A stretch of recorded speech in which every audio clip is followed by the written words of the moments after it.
नमस्कार, राजस्थान स्पेशल देख रहे हैं आप। मैं हूं आपके साथ वक्ता दुबे। सीएम भजनलाल शर्मा आज सुबह जयपुर एयरपोर्ट से भटिंडा एयरपोर्ट के लिए रवाना हुए और वहां भटिंडा लोकसभा क्षेत्र के रामपुरा फूल में एक लोकसभा प्रत्याशी परमपाल कौर सिद्धू के समर्थन में जनसभा की। भटिंडा के बाद भलाईयाना के लिए रवाना हुए और वहां भी एक जनसभा को संबोधित करेंगे, फिर वो जयपुर के लिए भी रवाना होंगे। तो सीएम भजनलाल शर्मा भटिंडा एयरपोर्ट के लिए रवाना हो गए हैं। सीएम भजनलाल शर्मा का वहां पर एक प्रस्तावित कार्यक्रम रखा गया है। पूरे कार्यक्रम की तैयारियां की गई हैं। आपको ये भी बता दें कि भटिंडा पहुंचकर वो वहां पर रामपुरा फूल में लोकसभा प्रत्याशी परमपाल कौर सिद्धू के समर्थन में जनसभा कर चुके हैं। अब भटिंडा के बाद वो भलाईयाना के लिए भी रवाना हो चुके हैं और एक जनसभा को वहां पर भी संबोधित किया जाएगा मुख्यमंत्री भजनलाल शर्मा के द्वारा, और उसके बाद फिर वो जयपुर के लिए रवाना होंगे। तो कुल मिलाकर राजस्थान के मुख्यमंत्री भजनलाल शर्मा चुनावों के छठे चरण में पहुंच रहे हैं। कल छठा चरण है लोकसभा चुनावों का। ऐसे में किस तरह से भारतीय जनता पार्टी लगातार रैलियों पर रैली और जनता से अपील करने की कोशिश कर रही है कि इस बार एक बार फिर से 400 पार की तरफ जो नारा लगाया गया है उसे पूरा करने में जनता उनकी मदद करे। भटिंडा एयरपोर्ट के लिए रवाना हो चुके हैं भजनलाल शर्मा और आपको बता दें कि जयपुर भी जाएंगे उसके बाद। तो उनके तमाम कार्यक्रम उस तरह से प्रस्तावित हैं कि जिस तरह से वो एक एक करके हर जगह पर प्रत्याशियों के लिए वोट की अपील करें, जनता से जुड़ें, जनता का समर्थन प्राप्त करें, जनता का आशीर्वाद लें और वहां से फिर वो जयपुर के लिए रवाना हो जाएंगे। तो लोकसभा क्षेत्र में भारतीय जनता पार्टी के प्रत्याशियों के समर्थन में ये जनसभा की जा रही है। एसीएम का पूरा प्रस्तावित कार्यक्रम है और इस कार्यक्रम को लेकर तमाम तैयारियां भी की गई हैं। इसी पर ज्यादा जानकारी के साथ हमारे संवाददाता रूपनारायण सवरिया हमारे साथ फोन लाइन से जुड़ गए हैं। रूपनारायण, क्या कुछ पूरा कार्यक्रम भजनलाल शर्मा का रहने वाला है? कहां पर वो किस किस तरह से जनसभा को संबोधित करेंगे और आखिरी कार्यक्रम उनका किस वक्त रहने वाला है? आपसे पूरी जानकारी चाहेंगे। देखिए मतलब राजस्थान चुनाव के जो प्रथम और सेकंड द्वितीय चरण में होने के बाद जो है राजस्थान के मुख्यमंत्री भजनलाल शर्मा जो है लगातार लोकसभा चुनाव के लिए जो है अदर राज्यों में जा रहे हैं। उसी कड़ी में जो है पंजाब का उनका दौरा है। पंजाब के दौरे में भटिंडा वो पहुंचने वाले हैं, जहाँ पे उनका आम सभा होगी। आम सभा के साथ कई जगहों पे जो है लगातार रोड शो वो कर रहे हैं, लोगों के बीच जा रहे हैं और भारतीय जनता पार्टी के लिए जो है 400 पार वाला जो नारा है उसको क्रियान्वित करने के लिए लगातार मेहनत कर रहे हैं। हर स्टेट में वो गए हैं, जहाँ भी राजस्थानी लोगों की डिमांड हुई, जहाँ भी राजस्थान के लोग रहते हैं, चाहे वो प्रवासियों किसी भी राज्य में रहे हों, प्रवासियों को अधिकतर जो है एक टारगेट रणनीति के तहत जो है भारतीय जनता पार्टी ने लगातार टारगेट किया कि किस आदमी से किस क्षेत्र का लोग जो है जुड़ा हुआ है। तो जो मुख्यमंत्री राजस्थान के भजनलाल शर्मा लगातार भारतीय जनता पार्टी के लिए काम कर रहे हैं और लगातार जो है अदर स्टेट में जाकर जो है लगातार वो लोगों को संबोधित कर रहे हैं। और नरेंद्र मोदी की जो कार्य योजना है, जो 10 साल के उनके काम है, जहां उनका बखान कर रहे हैं, वहीं पे जो है आने वाले जो विजन नरेंद्र मोदी का है 2047 का, उस विजन का बखान करके जो है वो ज्यादा से ज्यादा लोगों से आह्वान कर रहे हैं कि भारतीय जनता पार्टी को वोट करें, भारतीय जनता पार्टी के समर्थकों को जो प्रत्याशी है उनको वोट करें और लगातार जो है तीसरी बार नरेंद्र मोदी को प्रधानमंत्री बनाने का अपना पूरा प्रयास यहाँ पे मुख्यमंत्री भजनलाल शर्मा कर रहे हैं। जी बिल्कुल रूपनारायण, आप बने रहिए हमारे साथ। आगे भी आपसे कई खबरों पर बातचीत का सिलसिला हम जारी रखेंगे।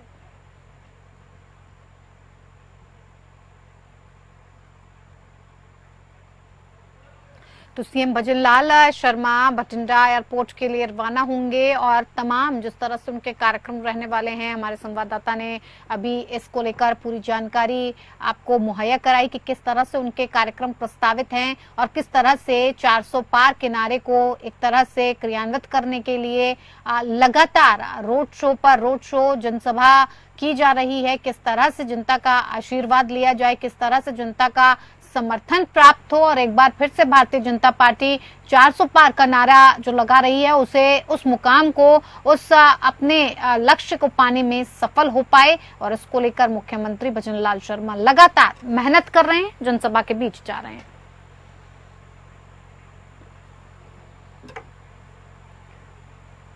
राजस्थान विधानसभा में पूर्व अध्यक्ष रामकिशोर व्यास की जयंती पर पुष्पांजलि अर्पित की गई। विधानसभा अध्यक्ष वासुदेव देवनानी और पूर्व विधायक नवरंग सिंह और विधानसभा के अधिकारीगण और कर्मचारियों ने पूर्व विधानसभा अध्यक्ष व्यास के चित्र पर पुष्पांजलि अर्पित की। साथ ही राजस्थान विधानसभा अध्यक्ष वासुदेव देवनानी पूर्व राज्यसभा सांसद ओम माथुर के मानसरोवर स्थित निवास पर पहुंचकर उनकी कुशल छीम पूछी। देवनानी ने माथुर को राजस्थान विधानसभा की वर्ष 2024-25 की डायरी भी भेंट की है।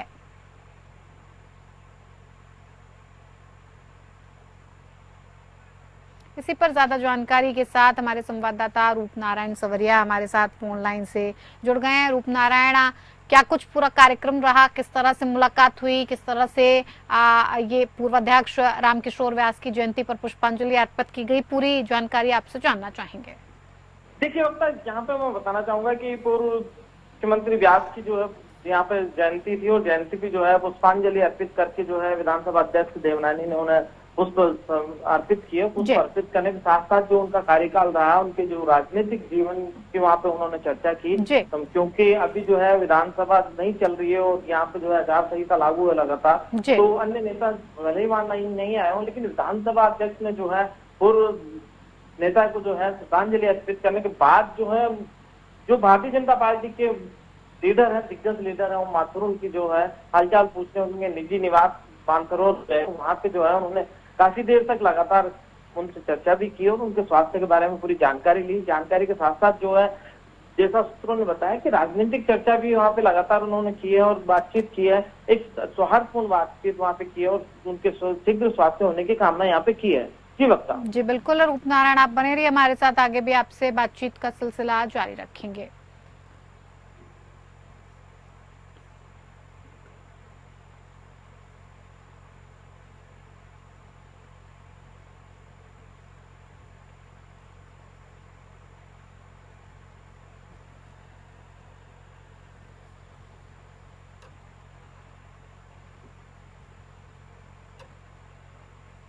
इधर मुख्यमंत्री भजनलाल शर्मा ने जम्मू कश्मीर के पहलगांव में आतंकी हमले में गंभीर रूप से घायल हुए जयपुर निवासी दंपति को मुख्यमंत्री सहायता कोष से 2 लाख रुपए की आर्थिक सहायता स्वीकृत की है और उसके अनुसार सन्नी खान और उनकी पत्नी फरहा खान को 1-1 लाख रुपए की अंतरिम आर्थिक सहायता प्रदान की जाएगी। मुख्यमंत्री शर्मा ने कहा कि घायल दंपति के लिए हर संभव मदद और आवश्यक सुविधाएं उपलब्ध करवाई जा रही हैं। घायल युवक की आंख के उपचार के लिए चेन्नई स्थित शंकर नेत्रालय में व्यवस्था की गई है और उनके बेहतर इलाज में कोई कोताही नहीं बरती जाएगी। मुख्यमंत्री ने आतंकी हमले की कड़ी निंदा करते हुए कहा कि प्रधानमंत्री नरेंद्र मोदी की सरकार में आतंकवादियों के हौसले पूरी तरह पस्त हो चुके हैं और शोपिया और पहलगांव में हुए हमले आतंकवादियों की बौखलाहट का परिणाम है। उन्होंने विश्वास प्रकट किया कि घटना के दोषियों को पुलिस और सुरक्षा बल शीघ्र ही कड़ा सबक सिखाएंगे।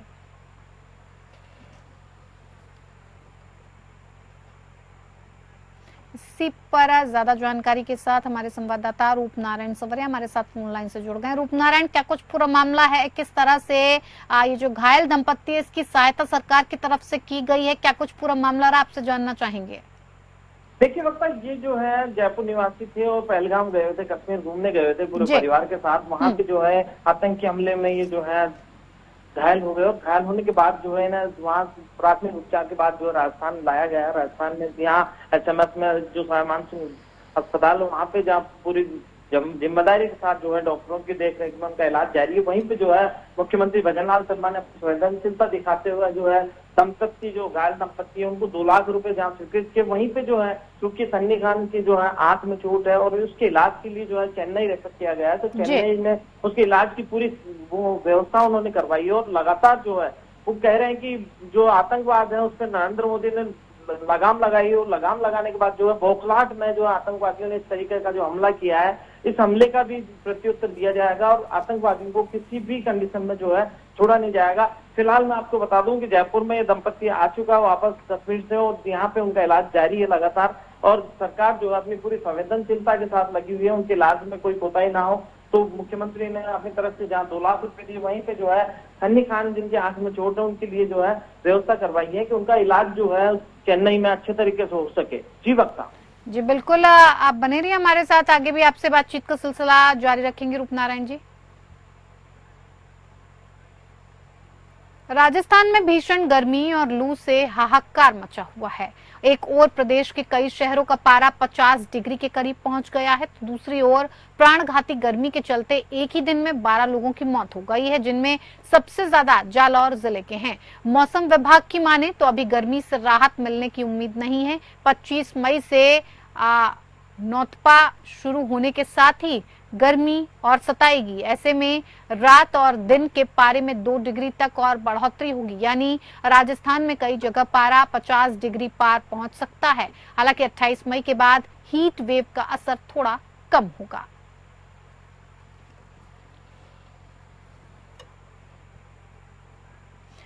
इसी पर ज्यादा जानकारी के साथ हमारे संवाददाता रूपनारायण सवरिया हमारे साथ फोन लाइन से जुड़े हुए हैं। रूपनारायण, राजस्थान में जिस तरह से भीषण गर्मी और लू लगातार बढ़ती जा रही है, इसको लेकर किस तरह की व्यवस्थाएं सरकार की, प्रशासन की तरफ से की जा रही हैं, और साथ ही साथ इसको लेकर क्या कुछ उपाय खुद आम जन को महसूस करने चाहिए, किस तरह से अपनी सुरक्षा करनी चाहिए?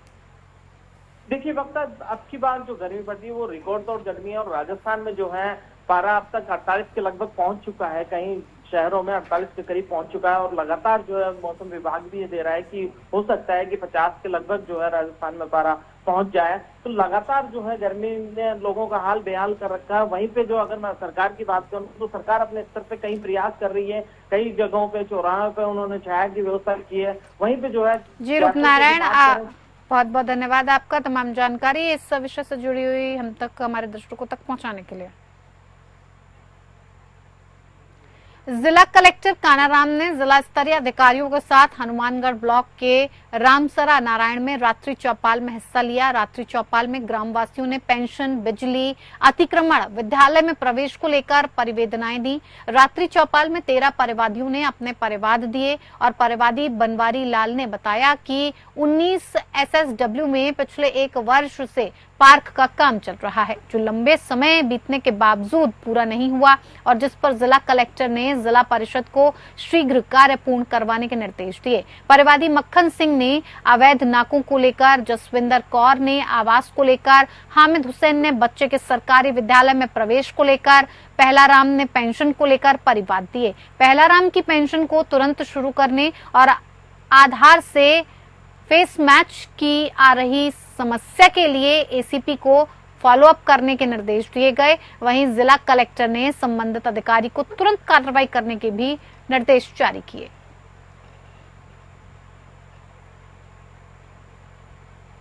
अब खबर हनुमानगढ़ से है, जहां संभागीय आयुक्त वंदना सिंघवी ने जिले में औचक निरीक्षण किया। टाउन स्थित महात्मा गांधी राजकीय चिकित्सालय और जिला परिषद कार्यालय के अलावा शहर में पानी की गुणवत्ता जांची गई। निरीक्षण की खास बात यह रही कि उन्होंने ना तो किसी को फटकार लगाई और ना ही गलतियां निकाली। उन्होंने परिवार के वरिष्ठ सदस्य के रूप में कई सुझाव देकर प्रोत्साहित किया। सुबह 9 बजे चिकित्सालय पहुंचने पर ओपीडी में एक चिकित्सक से बात कर उपस्थिति रजिस्टर का अवलोकन किया। उन्होंने कहा कि मरीजों और परिजनों के साथ संवेदनशील व्यवहार करते हुए उनका आत्मविश्वास बढ़ाएं। तेज गर्मी से राहत के लिए हर प्रवेश द्वार पर ठंडे पानी की व्यवस्था करें। वार्ड में बेडशीट कलर कोड से रोजाना बदलें।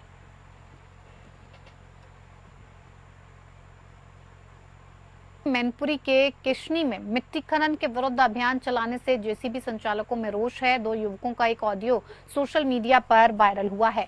एक जेसीबी संचालक एसडीएम की गाड़ी को जेसीबी से कुचलने की धमकी दे रहा है। आपको बता दें, एसडीएम प्रसून कश्यप ने मिट्टी खनन करने पर बड़ा अभियान चला रखा है।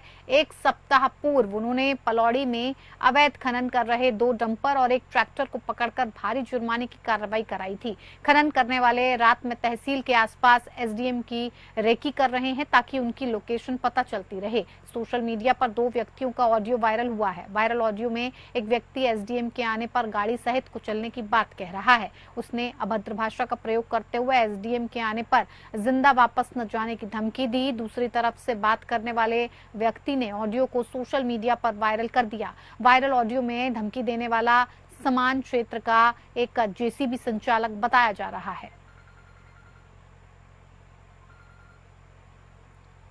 इधर कानपुर देहात में पुरानी रंजिश के चलते दो गांवों के लोगों के बीच में विवाद हो गया। दोनों पक्षों में विवाद इतना बढ़ गया कि दोनों ने गोलियां चल गईं और कई लोगों के घायल होने की खबर है। आपको बता दें कि फतेहपुर रोशनाई गांव के दबंगों ने रनिया कस्बे के आर्यनगर फर्स्ट मोहल्ले के रहने वालों लोगों पर हमला कर दिया। दबंगों ने लग्जरी कारों से मोहल्ले में घुसकर कई राउंड फायरिंग की, जिसका वीडियो तेजी से वायरल हो रहा है। वहीं सूचना मिलते ही मौके पर पहुंची पुलिस ने घायल लोगों को जिला अस्पताल में भर्ती कराया और इलाके में पुलिस बल को तैनात किया गया।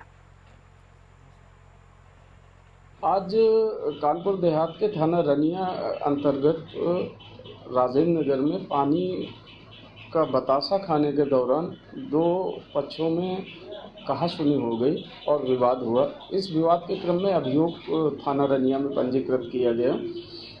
अभियोग पंजीकरण में जो आरोपी गण थे उनके द्वारा इस बात का शाम को विरोध किया गया और एक कुछ लोगों के समूह में प्रथम पक्ष जिसने अभियोग पंजीकृत कराया था उन लोगों पर लाठी डंडे से मारने का प्रयास किया गया।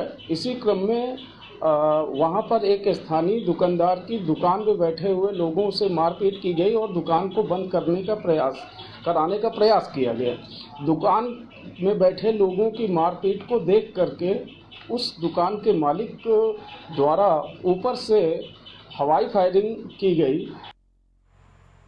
इस बार का लोकसभा चुनाव कई मायनों में अहम है। एक तरफ जहां बीजेपी लगातार तीसरी बार केंद्र में काबिज होने का दावा कर रही है तो अब की बार 400 पार का नारा दे रही है, तो वहीं विपक्ष का कहना है कि एनडीए 200 का आंकड़ा भी पार नहीं कर पाएगी। एपीएन न्यूज ने सत्ता पक्ष और विपक्ष के दावों और वादों के बीच लालगंज लोकसभा सीट का जायजा लिया और जनता का मूड समझने की कोशिश की। एपीएन न्यूज के दुर्वासा ऋषि आश्रम में मौजूद लोगों के बीच जाकर उनसे बात की गई और यहाँ के राजनीतिक तापमान को समझने का प्रयास भी किया गया है।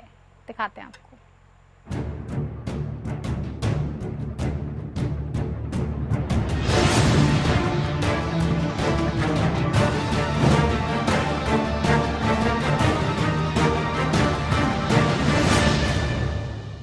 लोकसभा चुनाव का सियासी बिल्कुल बच चुका है। सभी सियासी दल मैदान में हैं, अपने अपने प्रत्याशियों के लिए नेता प्रचार कर रहे हैं। ऐसे में जनता का क्या मूड है और जनता किस मुद्दों को लेकर चुनाव में वोट करेगी, ये जानने के लिए आज हम लखनऊ में मौजूद हैं और यहाँ जो आम जनता है उससे जानेंगे कि आखिरकार उनके मन में क्या है, किन चीज़ों को लेकर वो वोट करेंगे। हमको ये बताइए कि लोकसभा चुनाव होने वाला है, क्या चीज़ें हैं जिनको लेकर आप वोट करेंगे और क्या कुछ आप सोचते हैं?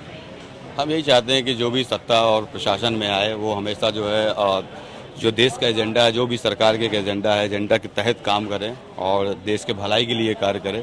और जो सरकार उस भलाई में कार्य कर रहा है उसी के लिए हम जो है अपना मत लेकर और अपने मतदाताओं के साथ चल रहे हैं आगे। ये बताइए कि बीजेपी का कार्यकाल को अगर हम देखें तो वो आपको क्या लगता है, कैसा है, कुछ काम हुआ है? बहुत बढ़िया, हम तो सहमत उनके सभी कार्यों से, उनके द्वारा किए गए सारे कार्यों से हम सहमत हैं और हमको लगता है बीजेपी जैसी सरकार और कोई नहीं चला सकता। जिस तरह से उन्होंने काम किया है जमीनी स्तर पे और ऊपरी स्तर पे, हर देश के स्ट्रक्चर पे, हमारी नज़र में सबसे अच्छा काम है वो बीजेपी का। अच्छा, एक तरफ बीजेपी है, दूसरी तरफ इंडिया अलायंस है, समाजवादी पार्टी है, कांग्रेस है, गठबंधन है उनका, तो क्या लगता है आपको कि दोनों में अगर कंपैरिजन करें तो किसको आप मतदान करेंगे या क्या कुछ अपने मन में रख के वोट करेंगे? हम तो बीजेपी को वोट करेंगे क्योंकि हम बचपन से ही बीजेपी को लाइक करते हैं, बीजेपी को वोट करेंगे। ऐसा क्यों? क्योंकि बीजेपी कार्य अच्छा कर रही है, हमारे हिसाब से उसका कार्य अच्छा है, इसलिए। नहीं, लोकसभा चुनाव होने वाला है, लोग वोट करने जा रहे हैं, लोग सरकार का काम भी देख रहे हैं, विपक्ष का भी लोग काम देख रहे हैं। जब उनकी सरकारें थी उनने क्या किया था, इस गवर्नमेंट ने डेफिनेटली लोगों के जीवन में सुधार लाया है, चाहे मध्यम वर्ग हो, चाहे बड़ा वर्ग हो, चाहे निम्न वर्ग हो। लोगों सरकार ने बहुत सारे सुधार लाए हैं, लोगों को आज राशन फ्री में मिल रहा है, बहुत सारी बेनिफिट है, लोगों को घर मिल रहा है, लैटरिंग मिली है, इज्जत घर प्रधानमंत्री जी कहते हैं, तो बहुत सारा सुधार है। लोग डेफिनेटली बीजेपी को वोट करेंगे। नहीं, बीजेपी की देखिए तीसरी बार फिर मोदी जी की सरकार बनने जा रही है, तो जनता अगर उन्हें चुन रही तो कुछ देख के ही चुन रही है ना तीसरी बार। तो इसका मतलब थोड़ी सी विपक्ष में भी कोई वो नहीं है, अब की बार मोदी सरकार। नहीं, शिक्षा तो बढ़िया चल रही है। नौकरी वगैरह मिल रही है सबको? हाँ, नौकरी भी बढ़िया मिल रही है। सारी सुविधाएं यहाँ इसमें अच्छी हैं बीजेपी सरकार में। मैं तो बीजेपी को ही वोट दूंगा और मेरे हिसाब से बीजेपी अभी तक की सबसे अच्छी पार्टी रही है और उनके सामने राहुल गांधी का कोई वो नहीं दिख रहा है। विपक्ष लगातार दावा कर रहा है कि सरकार ने कुछ काम नहीं किया, सरकार में कुछ काम नहीं हुआ, चाहे वो सड़कों की बात करें, चाहे लॉ एंड ऑर्डर की बात करें। आप यूपी में रहते हैं, लगता है बदलाव दिखता है? हाँ, हमें तो दिख रहा है, बदलाव तो है। और बदलाव इतना बदलाव उनके 60 साल के कार्यकाल में नहीं आया जितना 10 साल में आया। हाँ, मुझे लॉ एंड ऑर्डर से मुझे बहुत अच्छा लग रहा है यहाँ का, क्योंकि अभी कुछ दिन पहले एक डेटा रिलीज हुआ था, उसके अकॉर्डिंग पिछले 8 साल में यहाँ पर सिर्फ एक रिलीजियस दंगा हुआ है। तो मुझे लगता है कि लॉ एंड ऑर्डर के लिए तो भाजपा ही सही है और बाकी अदर चीज़ों में बहुत ज़्यादा प्रोग्रेस किया है उन्होंने। मैं तो भाजपा को ही वोट करूँगी।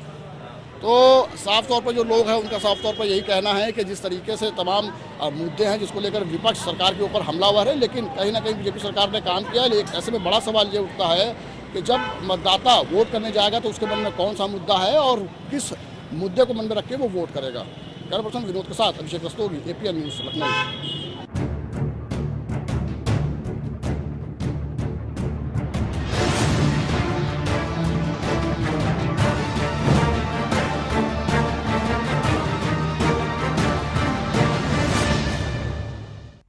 चलिए, इस बुलेटिन में इतना ही। नमस्कार।